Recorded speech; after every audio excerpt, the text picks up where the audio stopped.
The night before my son, Liam's wedding, I stood outside the lavish Hayes estate. The music and laughter spilled out from inside, but I wasn't allowed in. My hand was clenched around a family heirloom. My future daughter-in-law, Serafina, stepped out onto the porch. She was wearing a perfect silk dress, and she was smiling. "Mrs. Eleanor?" she whispered, her voice like that sweet, Savannah-poisoned honey. "Starting tomorrow, Liam will belong to a true legacy. The dusty old stories in your bookshop, I'm afraid they're just not suitable anymore." The next morning, I didn't go. I stayed home, in my small apartment, my heart shattered. And then, at exactly 2 p.m., my phone rang. It was Liam. His voice wasn't happy. It was broken. "Mom, the wedding is canceled. And Serafina, she's gone." The real story began that night, just hours before that fateful call. I drove to the Hayes mansion, not as the groom's mother, but almost as a delivery person. Their estate was proud and ancient, lights blazing from its tall windows. I could hear the jazz and the clinking of glasses. I hadn't been invited to the rehearsal dinner. Serafina said it was a private affair for the Hayes family, a family I was supposedly about to join, or so I thought. But I had to come. I brought the silver locket that belonged to Liam's grandmother. It's our family tradition. My mother-in-law gave it to me the night before my wedding, and I was meant to give it to Liam's wife. I had called her, and she told me she would meet me outside, on the porch. I got out of my car, clutching the small velvet box. The October wind carried the dampness from the Savannah River, making me shiver. Serafina stepped out. The mist didn't dare touch her perfectly pinned blonde hair. She looked at me, then at the velvet box in my hand. "Mrs. Eleanor, you're here. You're late." Her voice was light. I held out the box. "Serafina, I know you're busy. I just wanted to give you this. It's our family heirloom. Liam's grandmother wore this on her wedding day." She didn't take it. She just looked. "An heirloom," she repeated the word, as if it were foreign, as if she were tasting something spoiled. "Mrs. Eleanor, I truly appreciate your effort. I really do. But you see, we're in Savannah. Legacy is everything." She stepped closer to me. I could smell her expensive perfume, a cold scent. "My family has its own traditions. Tomorrow, my mother will be giving me the de Rohan pearls, which have been in the Hayes family for hundreds of years. We are building a new family brand." My hand recoiled. The velvet box in my palm felt small and pathetic. "What do you mean, Serafina?" She laughed, a short, sharp sound. "You are sweet. Your little bookshop is sweet. But Liam is about to become a major partner in the firm. He will be carrying the Hayes legacy. You're just," she tilted her head, pretending to think, "a loose thread. You understand." I was stunned. A loose thread? "And I," she said, her voice hissing through her teeth, "always make a habit of cutting loose threads before they ruin the entire tapestry." My throat closed. I couldn't breathe. I looked up past her to the second-floor balcony, trying to find air, and I saw him. A man was standing in the shadows. He was in a tailored suit, smoking a cigarette. The cherry glowed in the dark. He was looking right at me. And then he smirked. I didn't know who he was, but that look, it wasn't pity. It was mockery. Like he was watching a play and he already knew the ending. A chill ran down my spine, colder than Serafina's words. Serafina followed my gaze, then quickly looked back, a flicker of annoyance in her eyes. "Never mind him. Now, if you're finished—" "The locket," I managed to say, my voice trailing off. She glanced at the box one last time, her patience gone. "Oh, it's quaint. You should keep it. Perhaps it belongs in one of your dusty old books." She turned her back on me and went inside. The heavy oak door clicked shut. The sound of jazz swelled again, drowning out the explosion in my chest.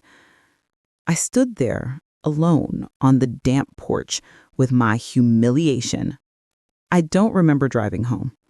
My cozy little apartment, the one above my bookshop, the Page and Anchor, the place that always smelled of old paper and chamomile tea, felt cold and foreign tonight. I sat in my kitchen. On the table was the silver locket. Next to it was the scrapbook I had spent 6 months making for Liam, documenting everything, from the day he learned to walk barefoot in the shop to the day he graduated from law school, his face beaming with pride. The tears started to fall. It wasn't anger. It was something worse. The feeling of being erased. 28 years of sacrifice. 28 years of working double shifts to pay off the debt my husband left behind. 28 years of being his only cheerleader. All of it erased by a 25-year-old girl and a string of pearls. A loose thread. I repeated her words. A loose thread. Very well. If I was just a loose thread, I wouldn't show up to ruin her perfect tapestry. I picked up my phone. It was buzzing with texts from friends, from Camila, asking what I was wearing tomorrow, asking if I was excited. I stared at the screen, and then I made my decision. I pressed the button and powered it down. The screen went dark, reflecting my tear-streaked face. I wasn't going. Tomorrow morning, when Liam stood at the altar in the Cathedral of St. John, he wouldn't see his mother in the front pew. He would have his new legacy. He would have the Hayes family. And I would start learning how to live without him. But I didn't know. I had no idea that my staying home wasn't the end. It was only the beginning. To understand how Serafina could just vanish, you have to understand what she was running from and what she was running toward. The signs were all there. I chose to misread them.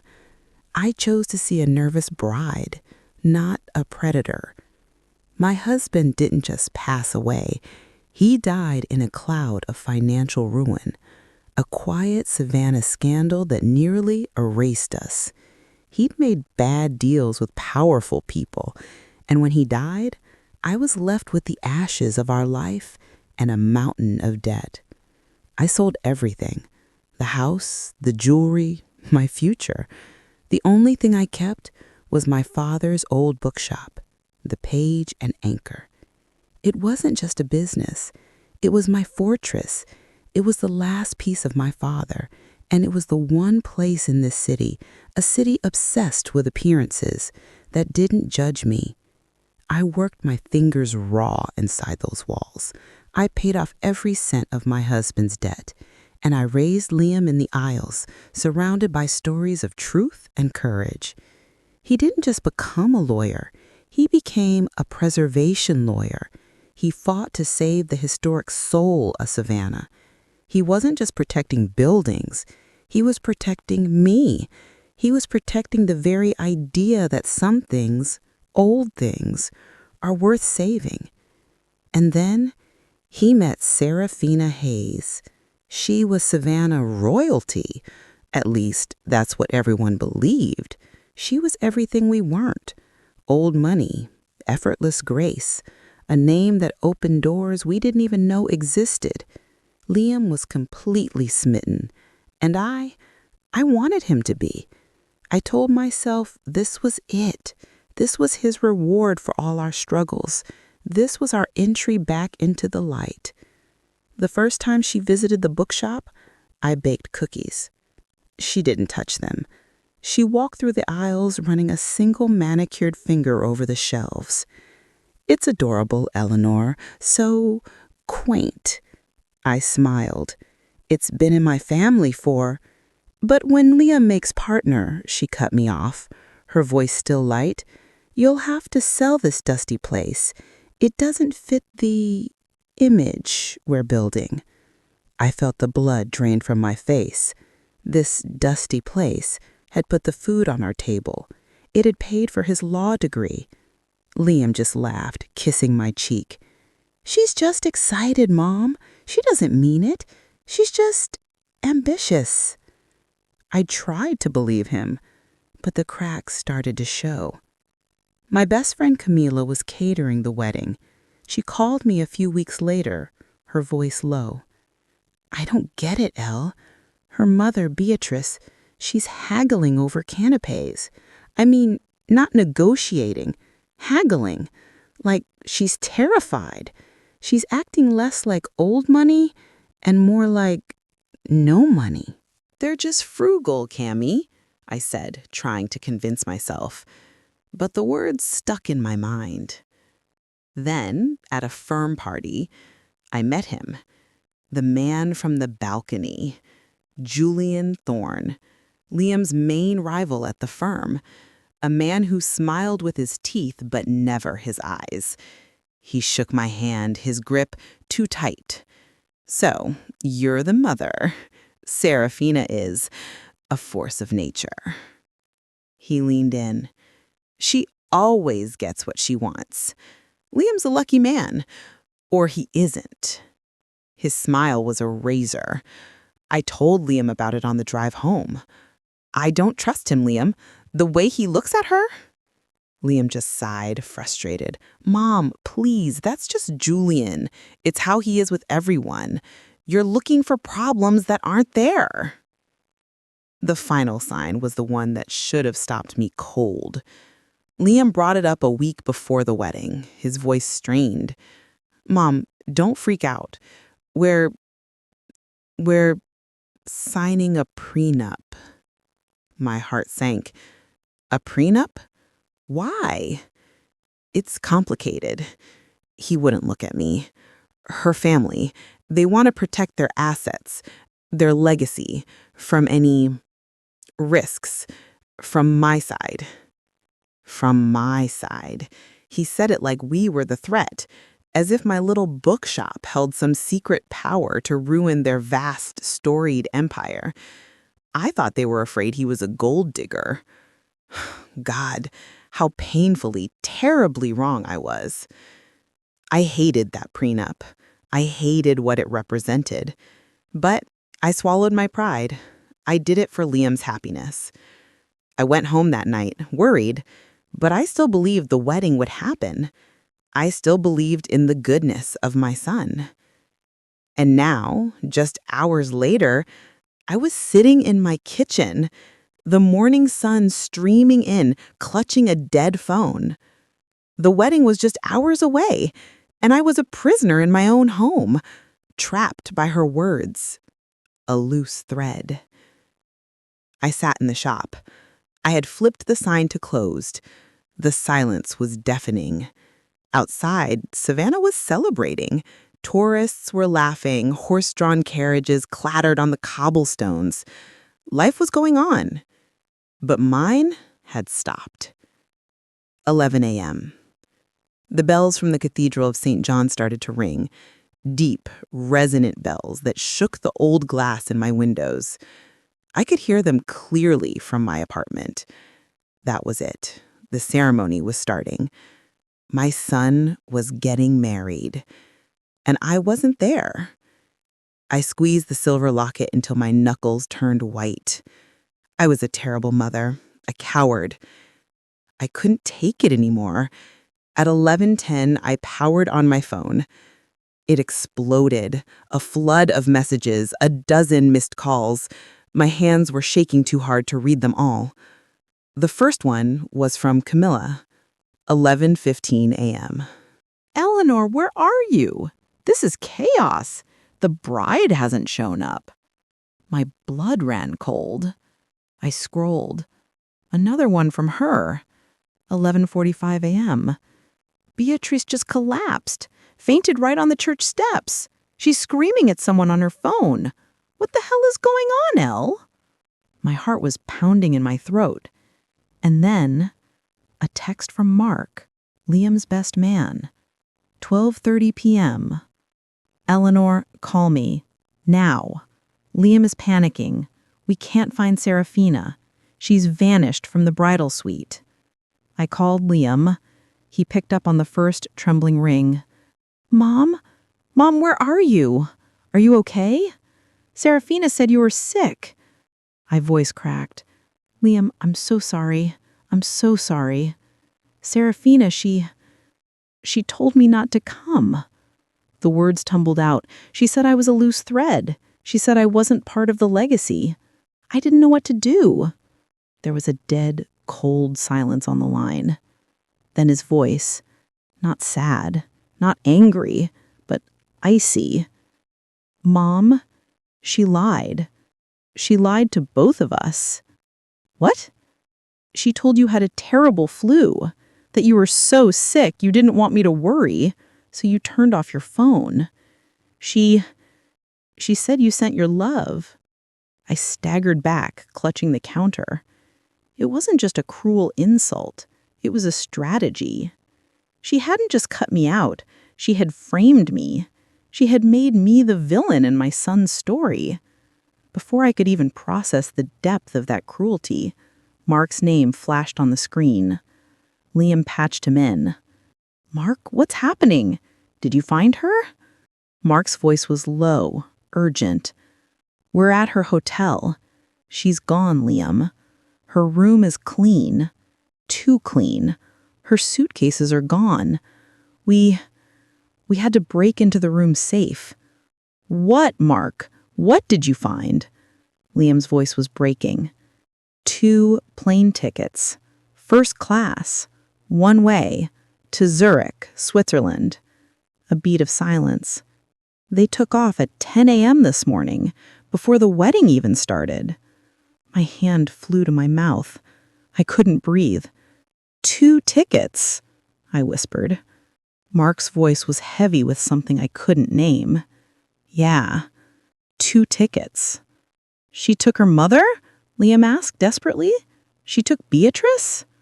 No, Liam. Mark said, the second ticket, it wasn't in your name. Liam's voice was hollow. Mark, just say it. Whose name was on the ticket? There was a silence on the phone that felt like an eternity, a static hiss that seemed to contain all the lies of the past 3 years. Julian Thorne. My God, Julian Thorne. My blood didn't just run cold, it turned to ice. The man on the balcony, the man at the party with his bourbon and his razor-wire smile, the man who had looked at me with such personal, possessive mockery. It wasn't just a rival's condescension. It was the look of a co-conspirator. He wasn't just watching a play. He had written it. It all clicked into place with a sickening, visceral snap. The late night, Serafina was supposedly working with Julian on the Abernathy case. The shared glances I had dismissed as my own paranoia. The ambition Liam had so proudly described. It wasn't just ambition. It was an affair. But that didn't make sense. My mind was racing, trying to build a ladder out of this abyss. Why run? You don't flee the country for an affair. You just get a divorce. This was different. This wasn't messy. It was clean. This wasn't a crime of passion. This was an evacuation. This was the behavior of people who weren't just cheating, but who were caught. Liam, to his credit, didn't just break. He focused. The grief in his voice was calcifying into a cold legal fury. He and Mark drove to the law firm. The building was dark. empty. A silent Saturday cathedral to their ruined lives. They used Liam's security code to get into Julian's office.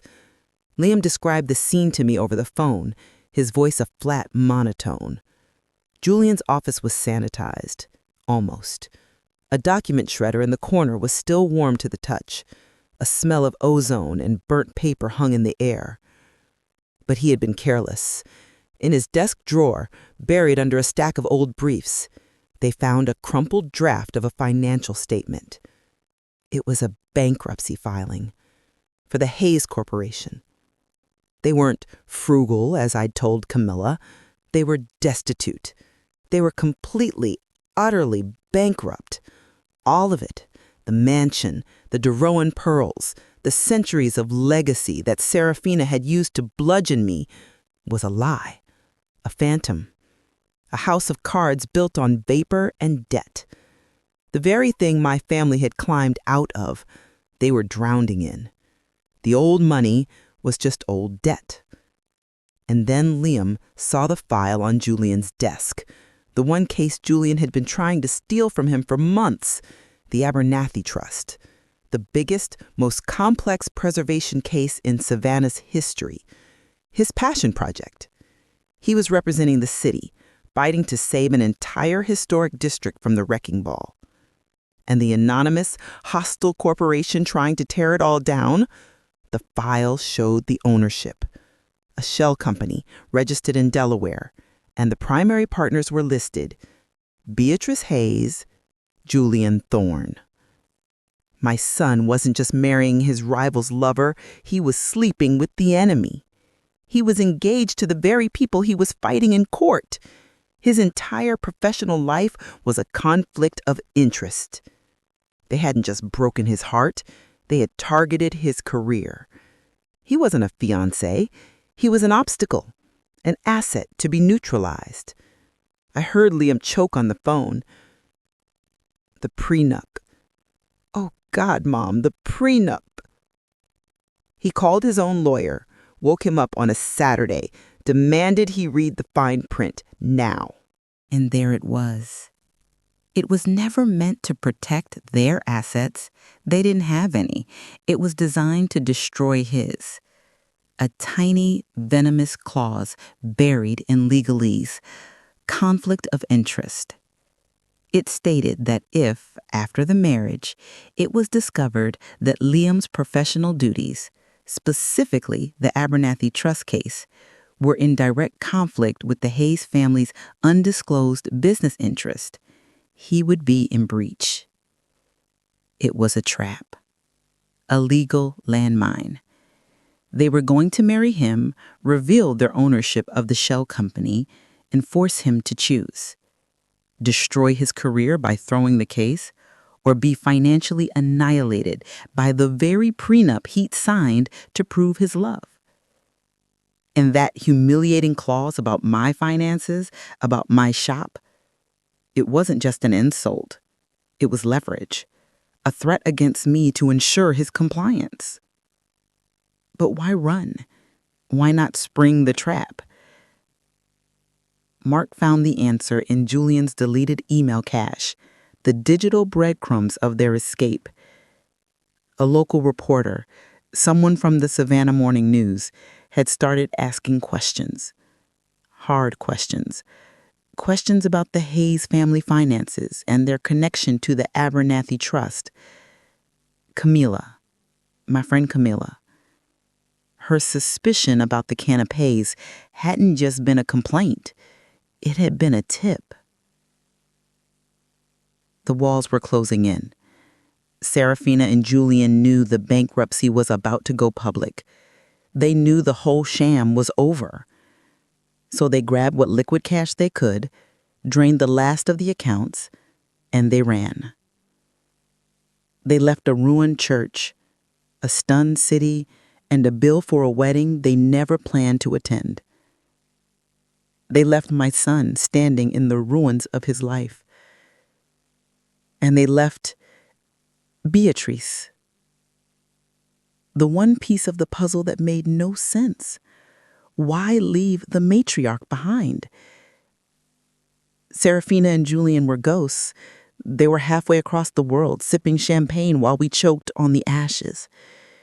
But her mother, Beatrice Hayes, she didn't run. Oh no, she stayed. That was the part I couldn't understand. Was she a victim too? A fool left behind? Or was she the general?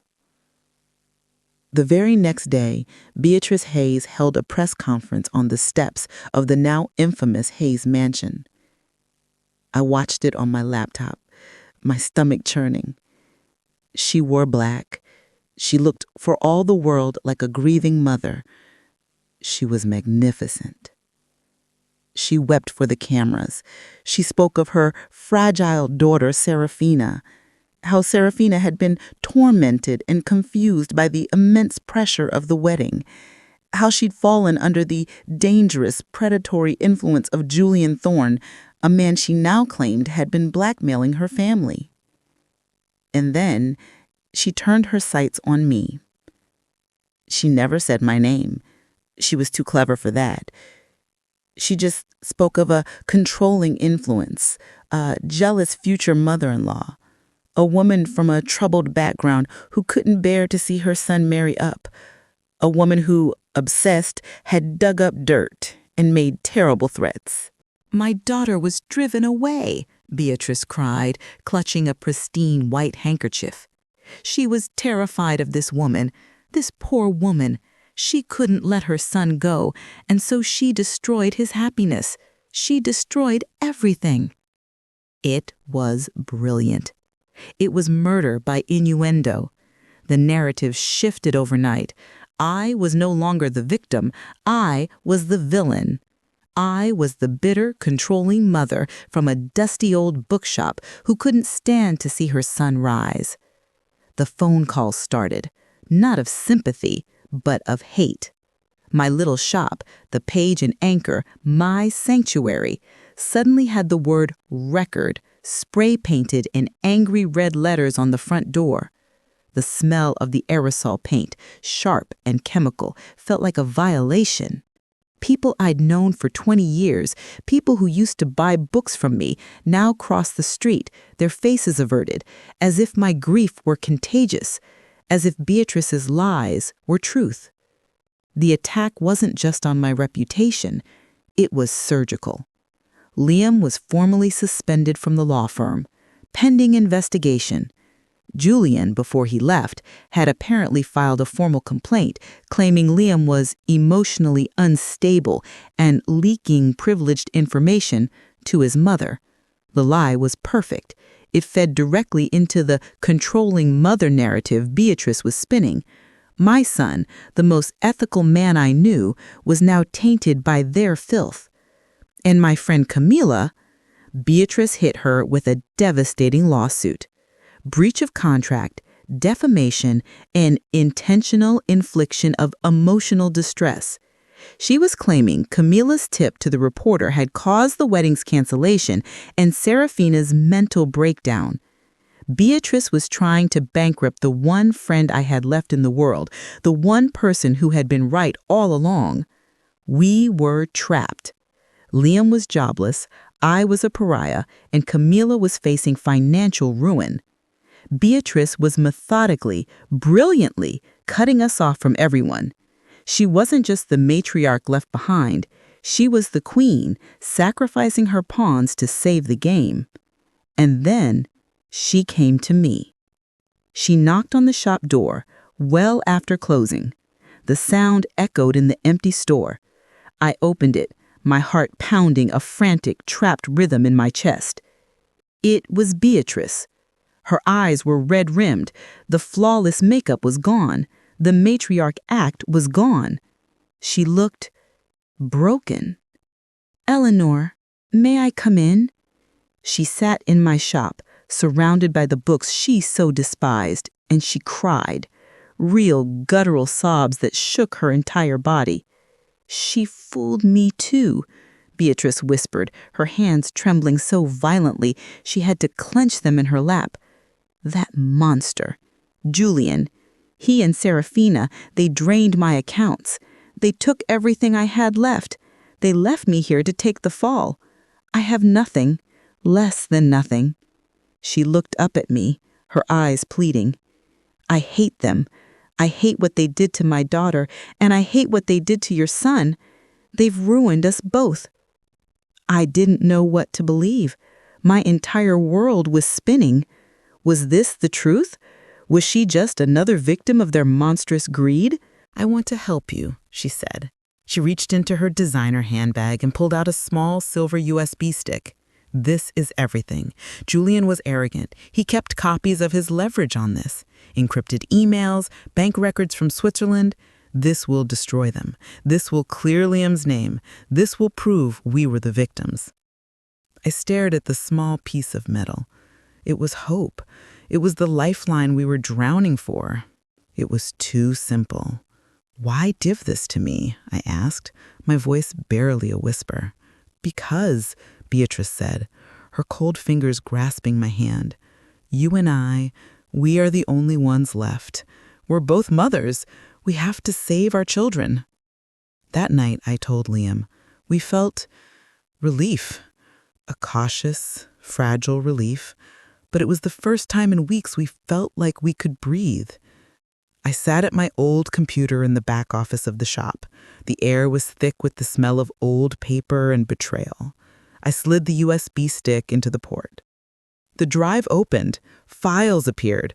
Zurich ACCT.pdf, SJ emails.zip, Thorn payments.xls.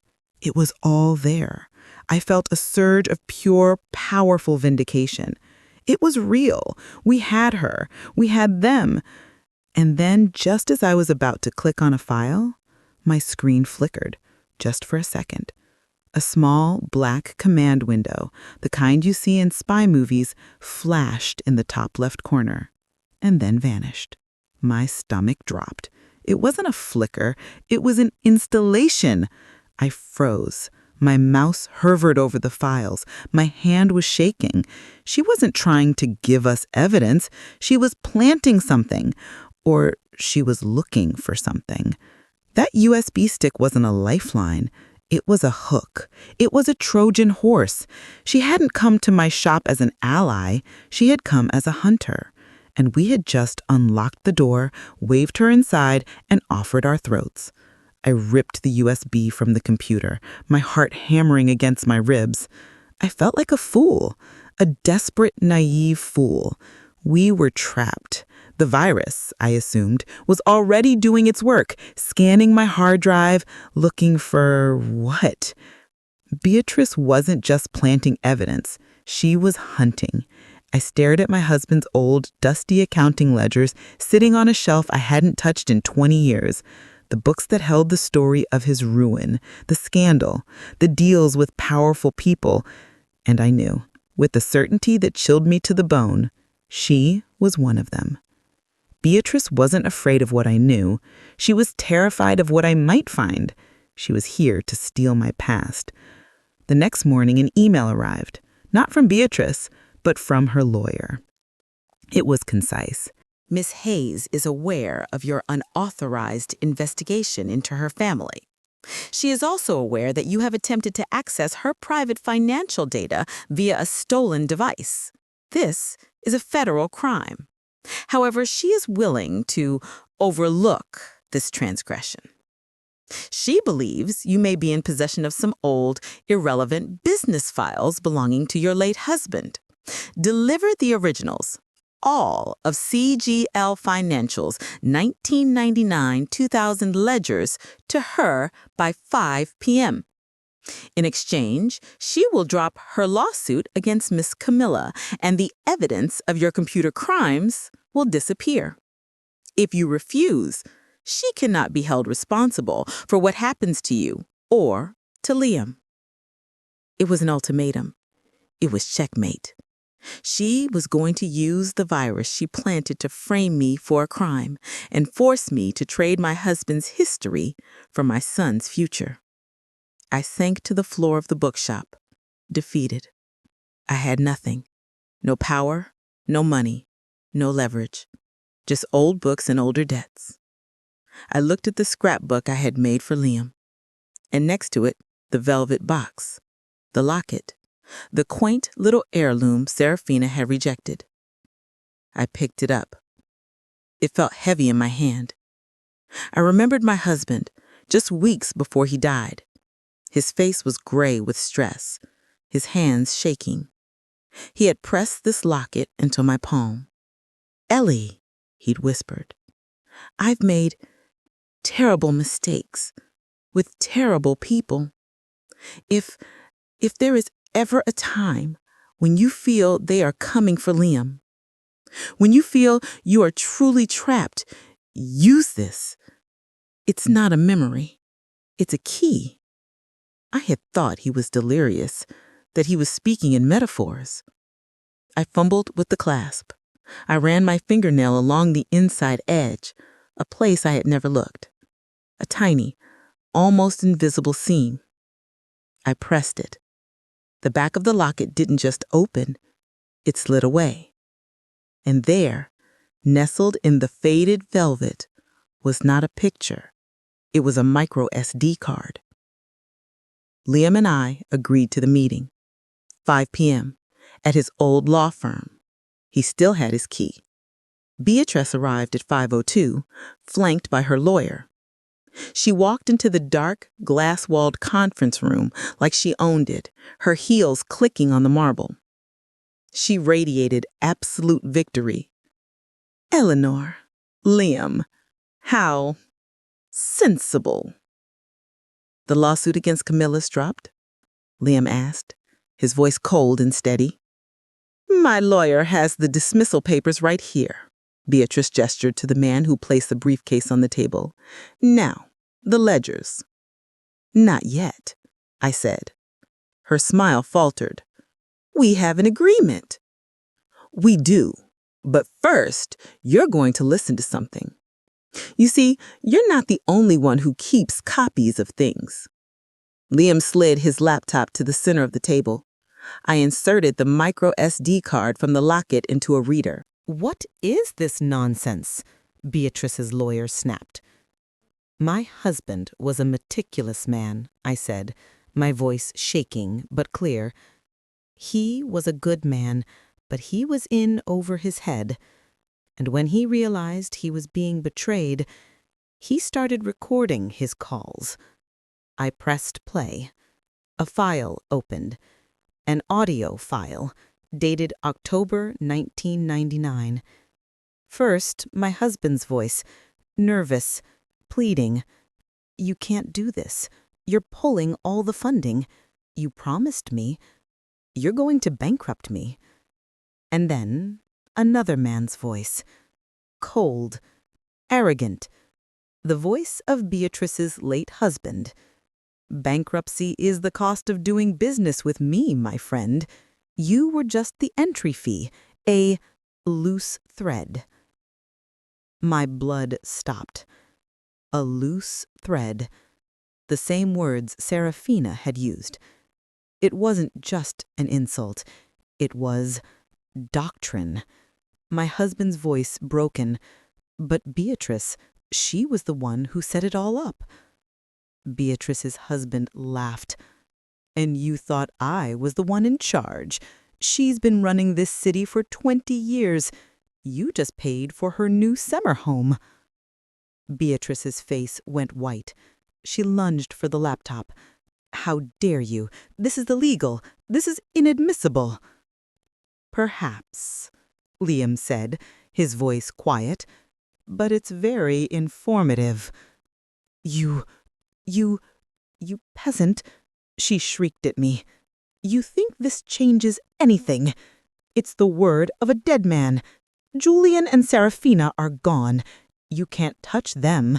You can't touch me." "Who's Julian?" I asked, my eyes locked on hers. Beatrice froze. Her lover, the man who corrupted her." "No," Liam said, standing up. "He isn't." He pointed to the screen where he had pulled up a file he'd found in Julian's desk. A birth certificate from 30 years ago. Mother, Beatrice Hayes. Father, unknown. "He's not her lover, Beatrice," Liam said, his voice echoing in the silent room. "He's your son, your illegitimate son, the one you kept hidden. And this whole thing, this entire monstrous trap, it was never just about money. It was about revenge. You were going to use Serafina to trap me, ruin my career, and then hand everything, my cases, my future, your daughter, over to the son you always wanted." Beatrice didn't speak. She just stared, her mask of civility completely gone, replaced by a face of pure, distilled hatred. "You weren't sacrificing a pawn," I whispered, the final, horrible piece clicking into place. "You were sacrificing your daughter for your son." "She was weak," Beatrice hissed, "like her father, worthless." "And I'm afraid, Miss Hayes, that every partner in this firm, along with 2 officers from the Savannah Police Department, just heard you say that." The conference room doors opened. The senior partners, 2 uniformed police officers. Liam had never disconnected his phone. He had patched the entire meeting into the firm's security and teleconference system. Beatrice's lawyer just slowly closed his briefcase. It was over. The resolution was swift. Warrants were issued for Julian and Serafina. Interpol tracked them to Zurich. Their accounts were frozen. Beatrice was charged with fraud, conspiracy, and a dozen other things that would ensure she never saw Savannah again. Camilla's lawsuit was dropped, and she was paid in full from the frozen accounts. Liam's name was cleared. He was offered a partnership at the firm. He refused. He took over the Abernathy Trust case pro bono, and he won. The historic district was saved. Today, the Page and Anchor is open. It's fuller than it's ever been. Liam and I were sitting on the porch last night, drinking tea. He was holding the silver locket. She called it quaint," I said. "She wasn't wrong, Mom," he said, smiling, and he hung it on a hook above the door. "It's the oldest, strongest thing we own." Serafina called me a loose thread, something to be cut away, but she forgot that in Savannah, our past is not something you cut. It's something you are. It's not a thread. It's an anchor. This entire nightmare started because a woman tried to erase me, to tell me I wasn't suitable for my own son's life. It made me realize that family isn't about a name or a house or a string of pearls. It's about truth. So, I'm curious to know, where is that line for you? We all have boundaries, those things we say we'd never tolerate. But what happens when the person crossing them is someone you love? It's easy to say what you'd do, but when you're in it, it's a lot harder to see the line. I'd be interested to read in the comments, what's a boundary for you that is truly non-negotiable? What is your true legacy?